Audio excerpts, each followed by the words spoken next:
Our final EuroNASCAR Pro race of the weekend is about to head towards the track at Automotodrom Grobnik. But in yesterday's race, Stinis Longines was looking for the lead of the race with Giorgio Maggi, with some great battles going on behind us. Lasse Sorensen was making progress up through the order, whilst the number 22 car of Nicola Rocca was struggling with power steering failure, and he was dropping down through the order as Loris Hazemans and Alan Day worked their way through. At the front now, Stinis Longines was able to hold off Giorgio Maggi and Lasse Sorensen and head towards victory lane for the first time this season. 5 different winners out of the first 5 races.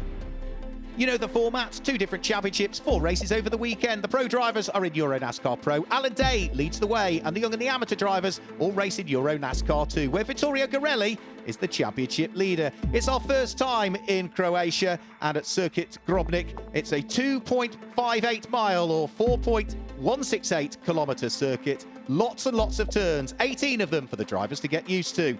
The grid for today's race is formed as per their fastest laps from yesterday. It'll be held over 17 laps. Skies are cloudy, and it's Alan Day that set the fastest lap time in yesterday's race at the wheel of the number 24 PK Car Sport Chevy. He is on pole. I'm on pole, so that's a good starting point. The team, the Monster Energy 24 car, the guys on the car did an amazing job to give me a good car to be on pole.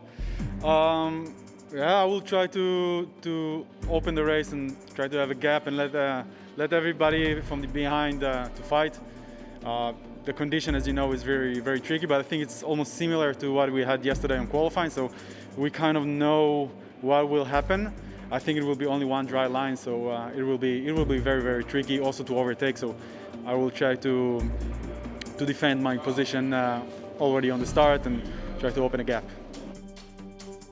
Well, with lots of experience and as a double former champion, Alan Day knows what he's talking about. Maintaining the lead when the lights go out is critical for him on a circuit that's very difficult to overtake with that single dry line. He's got Loris Hazemans for company on row number 1, Stinis Longines and Nicola Rocca on row number 2, and it's Giorgio Maggi and Lasse Sorensen on row number 3. The lights are out on the safety car. Buckle up, everybody. We ride on board with Luca Lasser, and we're about to go green for the final time at Automotodrom Grobnik. From 9th position on the grid, the back-to-back former champion at the wheel of the number 33 Motors car starts in the mid-pack, but Alan Day leads the race and is just going to come out of turn number 2 ahead of Loris Hazemans in 2nd place. Stinis Longines goes wheel to wheel with Nicola Rocca for 3rd and 4th position. Yesterday's race winner round the outside at turn number 4, but we'll get the inside line for turn number 5, and Stinis Longines, the number 11 PK Car Sport car, does hang on to it. So it's Chevy from Ford, from Chevy at this stage in the race. But already the front 2 are just managing to get an extra little gap between himself and Stinis Longines, who's there in 3rd position. Working our way through the twisty sections. That's the reigning champion, Loris Hazemans, at the wheel of the number 50 Hendricks Ford. He'll be thinking about the team's championship as well, because that car has gone really well in the team's championship, where you add together results from Loris Hazemans in EuroNASCAR Pro and look at the results from Tobias Dauenhauer, who races that car in EuroNASCAR 2. And there, look, you can see that single dry line that Alan Day was talking about. Not quite all the way around the circuit. Some of the corners are slightly drier than others. Some of the parts of the circuit are wet all the way round. So once you come off that little dry line onto the damp surface, all of these cars started on slick tyres. It's going to make things very difficult indeed.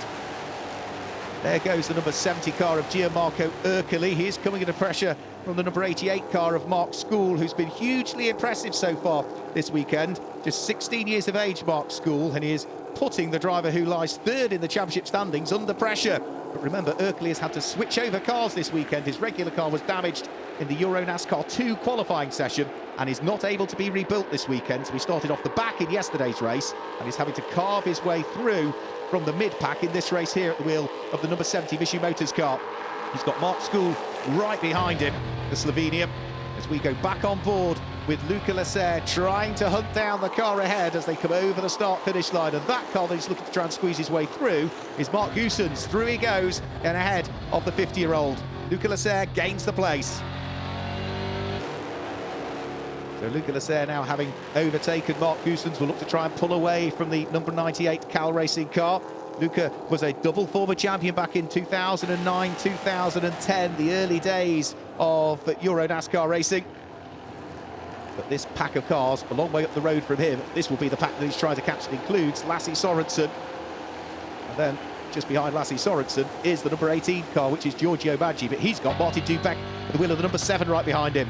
We go on board with Luca Lasser, heading over the start-finish line, looking to try and catch the back ahead. Oh, a big bang at the back of the car. Something has gone wrong with Luca Lasser's car. A huge bang. There's a bit of debris flying across the circuit there. That looks like drive shaft to me.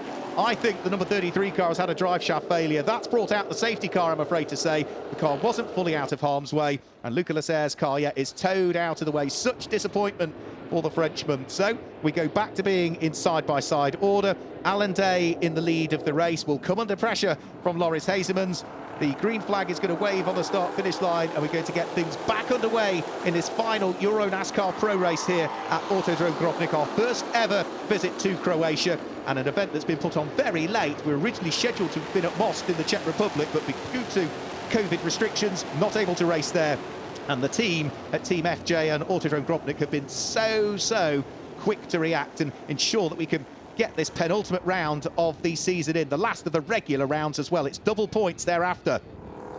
Stinis Longin under pressure from Nicola Rocca, who's got his teammate for DF1 Racing, Lasse Sorensen, right behind. Then it's Martin Dubek, followed by Giorgio Maggi. Then it's the number 98 car of Mark Goossens, and Gianmarco Ercoli, I think, was behind that. But the leading pair are very much together. Alan Day is already on 21 career wins in the EuroNASCAR Pro Division. The all-time winners list is headed on 22 wins by Ander Villarino, and Alan Day is only 1 win now away from matching that. We go on board with Croatian driver Nico Pulic in his home NASCAR Grand Prix. Tries to go at the inside of Dario Carzo. Contact between the pair of them, and it looks as though that may well be a damage for that front left corner on Nico Pulic's car. Yeah, suspension damage. The 3 times European hill climb champion, 13 times Croatian hill climb champion, is out of the race. Now, is that car in a safe position? Because it's on the start-finish line. That could potentially bring about another safety car period, I'm afraid to say, as we go on board with Giorgio Maggi trying to hunt down the Czech driver,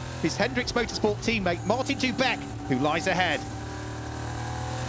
Train of cars trying to carve their way round through the circuit. Dubek ran a little bit wide at the previous corner. Giorgio Maggi looking for the inside line. There's contact between the pair of them as they sideswipe each other. Dubek is all off and on the grass. Giorgio Maggi probably carrying a bit of damage as well as they make contact with the side of each other. A raft of cars go through. So Martin Dubek is going to drop a long way down through the order as a result of that. Even going through goes the number 88 car, which is Mark School. So both of those cars, I think, limping around now with damage. The 2 teammates coming together. It's a great day yesterday for Hendrix. It's going to be a poorer day for them today with 2 of their cars potentially heading towards pit road. Stinis Longin looking to try and hang on to a position as well. He's got 2 DF1 racing cars right behind him, Stinis Longin. First of which is number 22, Nicola Rocca. The next of which is number 66, which is Lasse Sorensen. So the Belgian, yesterday's race winner, will be feeling the pressure here as they head up towards the fast section of the circuit and turn number 15. We ride on board with Nicola Rocca, who's up the inside of Stinis Longin. The 2 of them together, they are just about giving each other enough room, but it looks as though Nicola Rocca has got that inside line. Nothing that Stinis Longin could do about it other than just allow 1 car to go through and prevent the second of the cars going through, which is the number 66 car in the hands of reigning EuroNASCAR 2 champion Lasse Sorensen. And towards the braking area for turn number 1, Stinis Longin feeling the pressure, desperate to try and catch back up with Nicola Rocca, but conscious that he's got the 66 of Lasse Sorensen right behind him. Both of these drivers, the number 11 and the 66, either former or reigning EuroNASCAR 2 champions. But for Stinis Longin, he is wanting to try and make sure that he doesn't lose a further place. Stinis Longin claimed that EuroNASCAR 2 championship back in 2016. Looking to try and close in on Nicola Rocca again, gets a good run as they come up towards turn number 1. Oh, there's contact between the pair of them. Stinis Longin with 2 wheels on the grass. Can he get the car anchored up? No, into the gravel trap he goes. Foot to the floor, drag it out of the gravel, get back on the track, but that's caused a little bit of damage to the front end of the PK Car Sport 11. He will have to rally across his way back onto the circuit, and all of the time whilst he's doing that, he's losing places, I'm afraid to say, and that's going to drop yesterday's race winner right the way down through the order. But for Alan Day, 21 career wins in EuroNASCAR Pro. This is surely going to be win number 22, which moves him to the top jointly on the all-time winners list in EuroNASCAR Pro with Ander Villarino. Both of them now on 22 career wins. Loris Hazemans finishes in 2nd place. It's Lasse Sorensen in 3rd. Mark Goossens finishes in 4th position.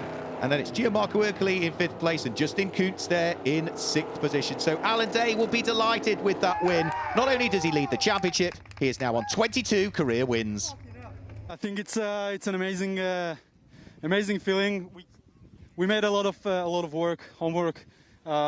Me and my team, PK Car Sport, on the Monster Energy car, and we came prepared as much as we can. Unfortunately, qualifying didn't work as well as we wanted, but still we make the best out of the situation that we ran into. And yeah, I'm amazed. I think I equal my all-time record of winning, and I think this is a awesome feeling for me and for my team, and I'm so grateful that.